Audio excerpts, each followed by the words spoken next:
see Malala here.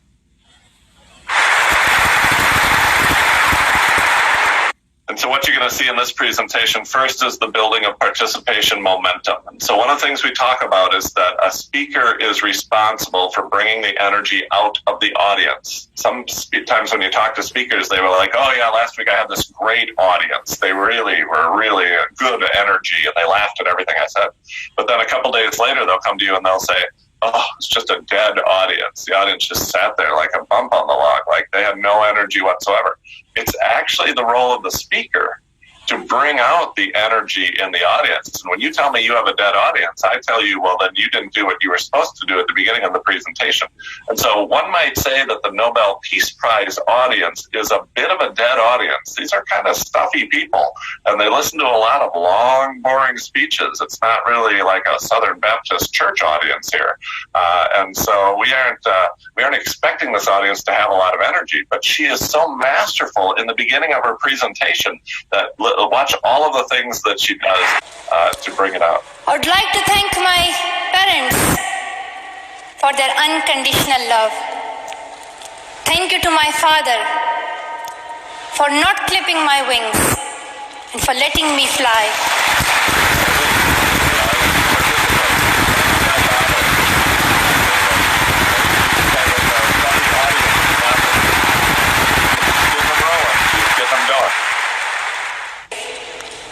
I'm proud, well, in fact, I'm very proud to be the first Pashtun, the first Pakistani, and the youngest person to receive this award.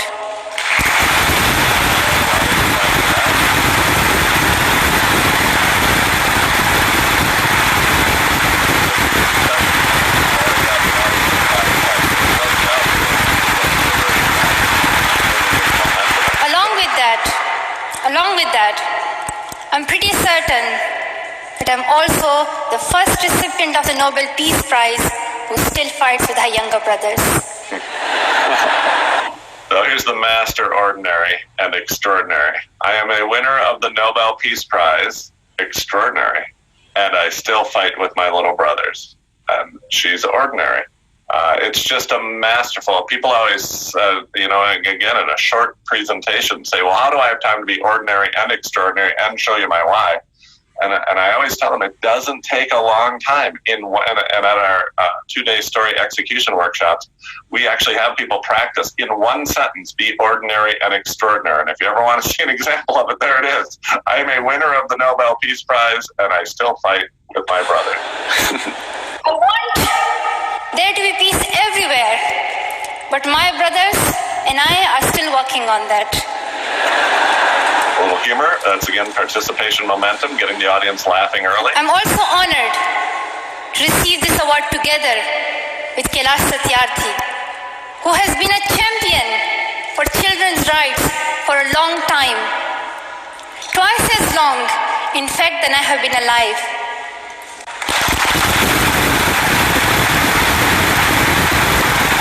So again, now most people watching this or reading this aren't going to win the Nobel Peace Prize for a few more years. And so how does this apply to our regular presentations? Well, this participation momentum starts with you being introduced, and the audience can clap when you come on stage. First thing you should do then is turn around and have them clap for the person who just introduced you. And now you've got two bits of applause in probably the first 15 seconds. And so the moment you get introduced, step up on stage, walk up nice and fast to build some momentum, and then say, hey, thanks for that introduction. Can we give it up for the person who just introduced me? Then you can thank the organizer of the event. You can ask people, hey, did you see that speaker right before me? Was that speaker right before me not great? Give it up for that speaker one more time. And so now 4 times, right in the beginning here, we've clapped for you when you got introduced. We clapped for the introducer. We clapped for the event organizer or the host of the event, and we clapped for the previous speaker 4 times in the first minute. The audience is clapping. Now they're rolling with you. They want you to succeed. They need you to succeed because they're rolling with you, and it's going to be a big letdown if they don't. And so she really, I've seen her, Malala, give presentations at 4 or 5 different venues, including the United Nations, and she is really a master of participation.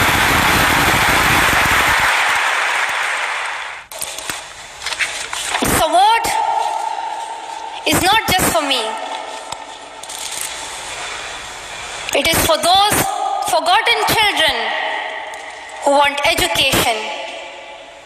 It is for those frightened children who want peace. It is for those voiceless children who want change. I'm here. So what you saw there was repeated stems. She uses the traditional 3 stems, which is a nice complete amount, and it feels complete when she says, it is for those, it is for those, it is for those. Repeated stems is probably the technique that she uses the most for somebody who's probably nervous, pretty young to be in front of some of these audiences.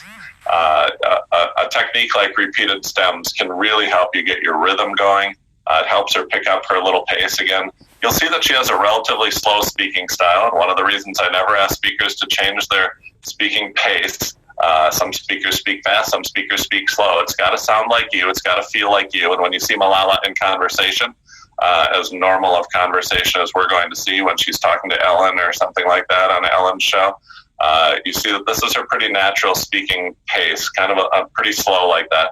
But when she uses a technique like repeated stems, she picks up her cadence and she gets a little rhythm. And it's always nice to have a cadence. I can set a metronome, a little rhythm beat to everybody's speech.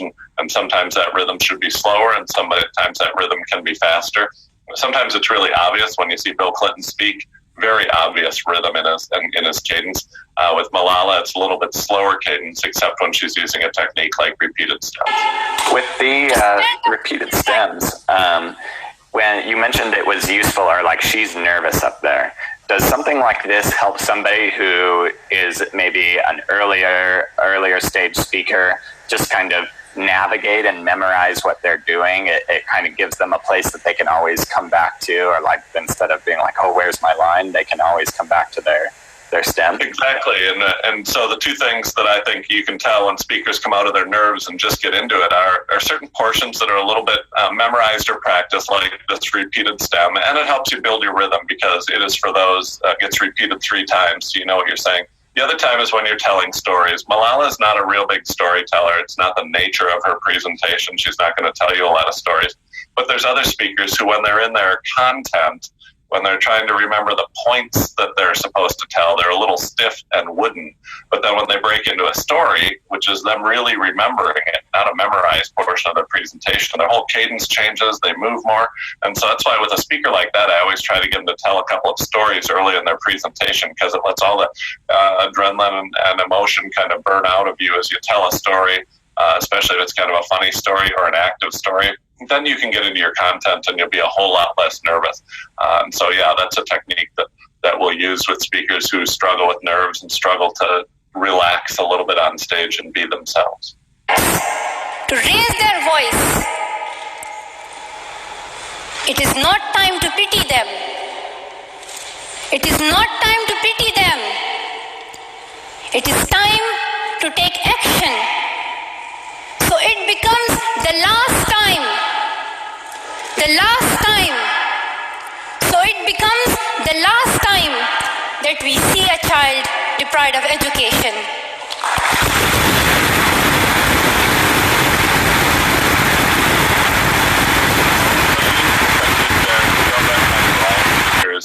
Which is to repeat what you want the audience to know. And she does that pretty common. It's pretty common in her speaking pattern. For some speakers that works. One of the reasons that it's necessary for her is because she has a slow speaking cadence. If she had a faster speaking cadence, she could simply slow down and she'd only have to say the really important parts once. And so we look for contrast to highlight what's most important. You can contrast your pace from fast to slow. You can contrast your volume from louder to quiet, get quieter on your most important parts. You can contrast your position. You can move forward on the stage, which of course she can't do here because she's behind a podium. You can contrast the silence with silence on either side of it. And so because she doesn't have all of those available to her, she does repeat the most important parts of her presentation or the things that she wants you to remember. And so when you're coaching a speaker, working with a speaker, if you aren't going to remember to slow down and you're not going to remember to bridge silence on either side of it, and you're not going to be able to move forward because you're speaking at the UN or at the Nobel Prize ceremony, then we give you these other techniques like repeating what you said 3 times to help us.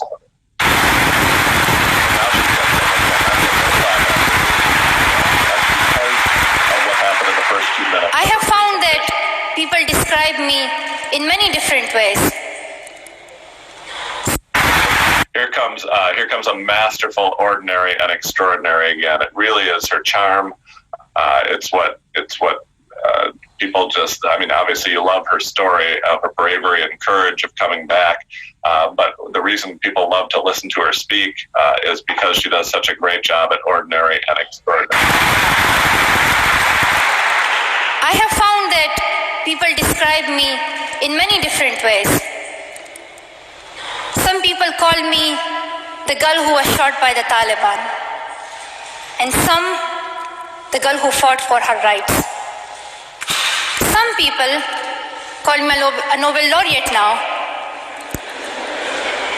However, my brothers still call me that annoying bossy sister. As far as I know, I'm just a committed and even stubborn person who wants to see every child getting quality education, who wants to see women having equal rights, and who wants peace in every corner of the world. So that's classic Malala there. You've got, I'm a Nobel laureate. She comes out and says it. I'm the girl that got shot by the Taliban, and I'm an annoying little sister. I mean, it's just classic, extraordinary, and ordinary. And then she follows up with that joke with a triple repeated stem. It's masterful, Malala, and really for a young.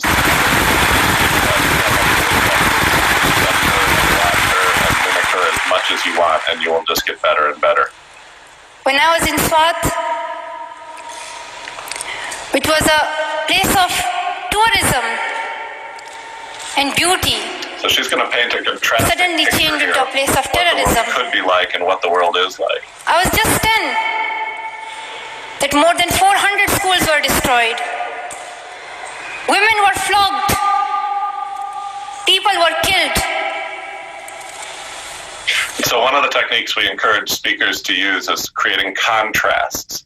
It is one thing just to say that it was terrible where I lived, and that would be powerful.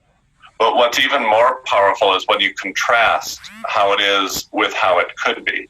And so for many of us who have programs that we are helping people, we can talk about the good things that are in our programs. But it would be better to create a contrast between what will happen if you use my program and what will happen if you don't use my program. And that contrast will really help the audience see the benefits of anything that you're talking about. There are beautiful dreams. Nonverbal cue that I saw there is right when she said, women were killed, people were flogged, her hood was coming down, and she pulled it up just as it was kind of like a little bit of a safety kind of thing, but that sounds similar to kind of what you were pointing out about the Bill Clinton just swallow and lip purse, or do you agree, or do you see that same thing? I've watched Malala in a number of situations, and she often is futzing or moving around her head covering. I think sometimes she does that because she's nervous. I think sometimes, like Bill Clinton and all great masterful speakers, when the audience is emoting with you, when the audience is coming on a journey with you, there are times when you will stall. You'll stall to let them catch up to you. And I think sometimes she does it to pause. Jack Benny got his start on the radio, and then he moved over to television. And when the audience was laughing, and he never knew what to do with his hands. And so, because on the radio he was holding a script, but on television he couldn't be holding a script. And so he came up with these really slow gestures where he would touch his face or cross his arms, and the audience would roar even more. And what he realized, and Johnny Carson, and all the way up through Jimmy Kimmel now, and Jimmy Fallon, is that after you get the audience to feel something, if you just take a little time, the audience will just continue to feel it, and it'll actually build in the room and roll around the room a little bit. And so I think she uses it as a combination. Sometimes I think she's just a little bit nervous. about how she looks, and you can see her, fixing her hair, putting her hair behind her ear quite a few times. Sometimes I think she uses it as a brilliantly smart technique to slow down the moment and let them out. And that's why when Bill Clinton is looking down and pursing his lips and licking his lips and swallowing, he's just bringing you along. It's like sometimes when you're fishing and you're reeling in a big fish, you have to let the fish out a little bit too, so the fish gets a little tired, so you can pull it into the boat. Sometimes I just think she's reeling you in like that. She's bringing it all together, and she could possibly be pointing out some of the implications of her headdress as well. So nightmares. Education went from being a right to being a crime. Great contrast. Girls were stopped from going to school. When my world suddenly changed, my priorities changed too. I had two options. Always good to see One some Rolling Stones in the crowd. Was to remain silent and wait to be killed. And the second was to speak up and then be killed. So again, she creates a contrast there. I could stay silent and be killed, or speak up and be killed. It's just so much more powerful than if she would just come out and say, I thought if I would speak up, I would be killed. And so when you're thinking about the things that you're teaching the audience, ask yourself, is there a contrast I can create? Is there an alternative that I can create? And so I help people give better presentations. And so I can just say, if you work with me, you're going to give great presentations. You're going to help the audience feel what you feel and help the audience change how you want them to change. Or I could create a contrast and say, we all have seen speakers who don't connect with the audience, who come off the stage and say that was a really dead room. There was nobody, they just weren't laughing at my jokes. And I don't know, they must not have been qualified buyers because none of them wanted to buy my offering at the end. Contrast that with a speaker who builds participation momentum in the beginning so that the audience has energy, a speaker who is ordinary and extraordinary so that they can connect with the audience and show their why, and a speaker who uses some of my other maximizing techniques so that the audience converts or changes or takes action at the end. Now I've created for you two separate pictures, and it's obvious which one you want. And so because of that, the presentation has much more impact. It was the second one. I decided to speak up.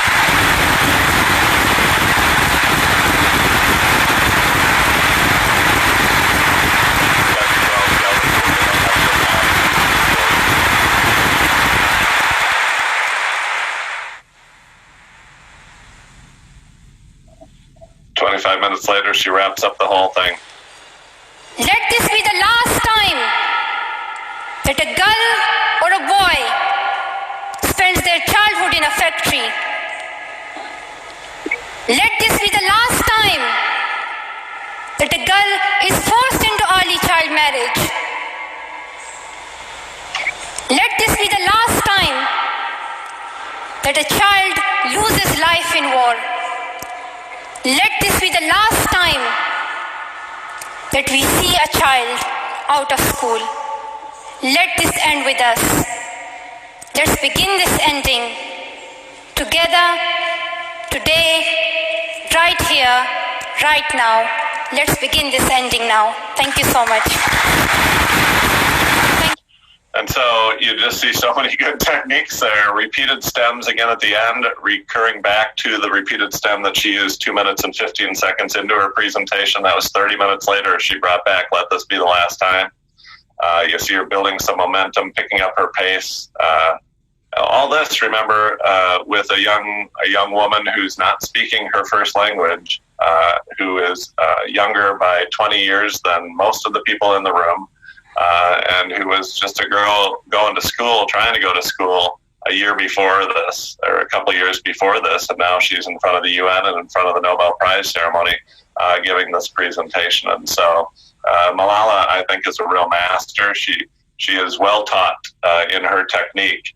And so that's why I like to study the Malala presentations, both the UN one, this one, even her appearance on Ellen is really a masterful display of how to connect with an audience quickly and how to get the audience to change in the way that you want them to change. And so I always enjoy watching Malala, and I can learn a lot from watching Malala as well. So, any other thoughts on that one, Kyle? Not further. I'm stunned by